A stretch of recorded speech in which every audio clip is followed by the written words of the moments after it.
you know, even to this day, this film here, 1 Second, which has not been released yet, was banned from the Berlin Film Festival this year. This also takes place during the Cultural Revolution, and this director, probably the most famous in China, Zhang Yimou, is the director of this film. And what's interesting is that it was selected to compete for a Golden Bear Award, and then it was yanked away by the Chinese government. And we assumed that it would, you know, there were some themes in it that they just didn't want shown internationally. But what I found interesting is that if a director like Zhang Yimou, who knows very well the rules of censorship and whatnot with the Chinese government, if he can't get something made, then how are we supposed to understand over here what's going to pass the sniff test and what's not going to pass the sniff test?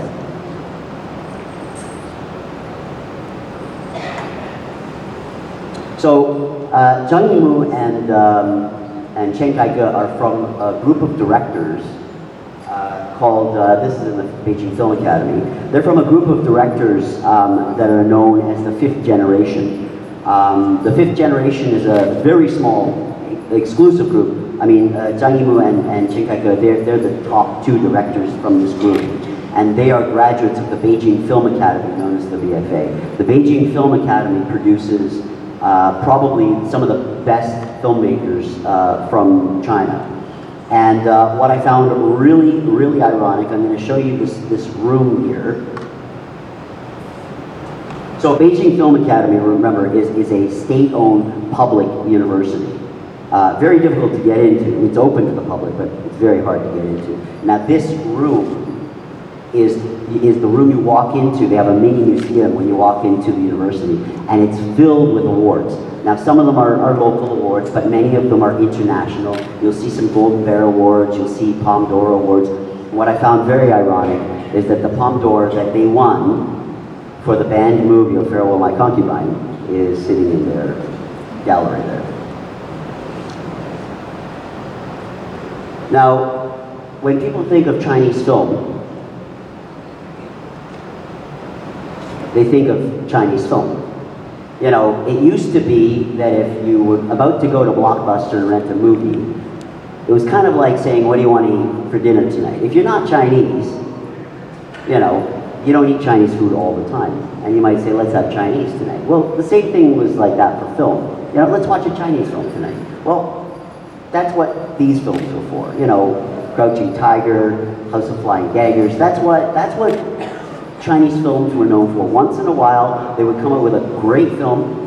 It would have great production quality. I mean, you know, they do get international nods and awards, but they're only getting it because it's a Chinese theme. And you know, ever since China has basically had opened up their economy, they have been trying to get not just recognition, but they want to get sort of the status of being an international player. And you cannot be segregated as, well, you're a good Chinese filmmaker.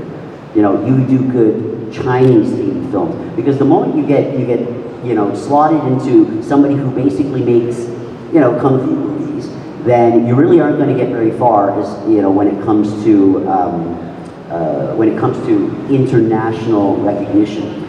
So you know, the evolution of Chinese film has been such that yes, we have seen these. I mean, Crouching Tiger was a long time ago, and you know, China was very proud, and the Chinese in Canada certainly were very proud that night when we were all watching the Oscars. But it was a one-time deal at that time.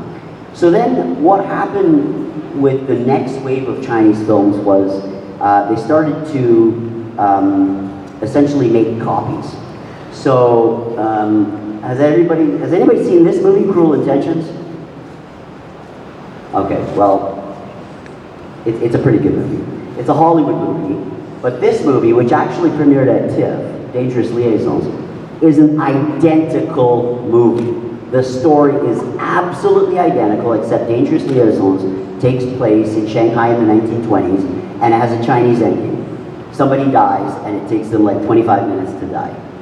And on the cruel intentions in the Hollywood film, the guy exacts some sweet revenge on his lover or whatever. So they had a little bit of one had a Western twist, one had an Asian twist. But this film actually did very well in China, and there were a number of other films that started to do well. So there was this formula where China would then take Hollywood scripts, replace all the actors, and then re-deliver the story with a Chinese spin. But you know what? I mean, people have been doing that for years. Hollywood has reproduced many European films, like you know, The Vanishing, The Grudge, which was originally Japanese. So I mean, that kind of thing goes both ways. But this, you don't see as much of anymore. It was more of a stopgap to get audiences to see the Western storylines, because at this point, China had no, Chinese filmmakers didn't have much of an idea how to break out of the traditional mold of the Chinese storylines that they had been delivering. So then what happened after this is, in the last probably decade, came the technological boom. And that is that China has all of a sudden had access, immense access to technology. You know, their studios, their animation studios, their film sets, and their backlots rival anything you will see in Hollywood. They have the most incredible equipment, but not many people who know how to use it. And you know, they have actually they have an entire replica of the Forbidden City as a movie set, and the Summer Palace. It's just incredible what they can build there. I've gone into edit suites where all the equipment, it's just absolutely state-of-the-art, looks like Sony equipment, but it's not. It doesn't, I don't know what brand it is. It might even be homegrown, but they have a lot of technology. So what they've basically been doing is they've been trying to cut deals with Hollywood producers or Hollywood studios and say, look, we will give you land for free, we'll give you studio space for free. You just bring in your talent and you can use our equipment for 3 years. Essentially what they're doing is they want you to train their people, and as soon as their people know what they're doing, then you're basically out. So that has not been very successful. China Wood, which was supposed to be in Wuxi, the Wuxi Studios, I saw the original plans for it. It was actually meant to look like Universal Studios in Orlando. There was going to be a theme park and the movie studios and then hotels and all sorts of stuff. Never really took off. There are some studios there, but there's not much in the way of production. So that particular model has not worked out that well. So then came the next model, and the next model is basically Hollywood films need money, and they need a lot of money. And they started to court investors. Now, investment from China into Hollywood films has recently dried up. That is a concerted effort by the Chinese government, and I don't have enough time to go into that. But to make a long story short, they don't want all this money flooding out of China and taking it away from the domestic market and putting it into the foreign market in Hollywood. But if you look at a lot of the big blockbusters, you know, the Avengers movies, pretty much all the Marvel franchises, they've all been funded by Chinese investors. And as a prerequisite to that, what you get is, has anybody seen Iron Man 3? All right, so in Iron Man 3, there is a Chinese version, and then there is a international version. And if you watch the international version, that scene's not in it. And in the Chinese version, all of a sudden there's these disjointed scenes where there's a Chinese surgeon who's trying to save Tony Stark, and you see about 3 seconds of Fan Bingbing coming down the hall saying Tony Stark has arrived at the hospital, and they're going to save Tony Stark. Like, I mean, the guy lives in New York. I don't know if he's going to fly to China to have his surgery done. But anyway, in the Chinese version, they've added some scenes. Now what's interesting is there was a lot of backlash from Chinese audiences. A lot of Chinese audiences felt that they were being played down to, or it was patronizing to put in these Chinese scenes. There was even a product placement for Chinese milk. And somebody had asked in the film, why is Iron Man so strong? And the answer was because he drinks this type of milk. I mean, you know, that's ridiculous, right? So that kind of thing is becoming less and less acceptable now. Investors put it in for very obvious reasons, but it's not directly meshed into the story. The next step from that, and it is actually quite successful, is this movie, which is not, has anybody seen The Meg? No? Okay. So the Meg is short from Megalodon. Megalodon was a prehistoric shark that was the largest shark in the world. And apparently this one still lived off the coast of Sanya in Hainan.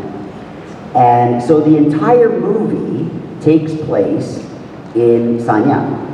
And you'll recognize a lot of scenes, but you know what? It didn't feel patronizing in any way. It actually worked. Like, it made sense. Like, this shark lives in the ocean. It happens to be in China, and the scientists were from China, and they're speaking Mandarin. And there was actually a lot of Mandarin being spoken in the film, which they subtitled, and it was done very, very well.